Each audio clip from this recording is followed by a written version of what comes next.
আজ নীতি আয়োগের বৈঠক, সেই ছবি আপনাদের সামনে তুলে ধরবো। আজ নীতি আয়োগের বৈঠক রয়েছে এবং সেই ছবি আপনারা দেখতে পাচ্ছেন। এই মুহূর্তে উপস্থিত রয়েছেন একাধিক নেতা নেতৃত্বরা। প্রধানমন্ত্রী নরেন্দ্র মোদী তিনি বক্তব্য রাখছেন এই মুহূর্তে, সেই ছবি আপনারা দেখতে পাচ্ছেন।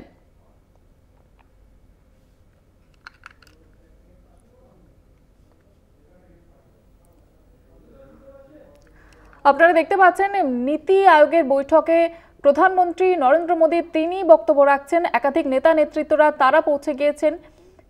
একনাথ শিন্ডে উপস্থিত রয়েছেন সেখানে, এই যোগী আদিত্যনাথ তিনি উপস্থিত রয়েছেন। আপনারা দেখতে পাচ্ছেন সেই ছবি।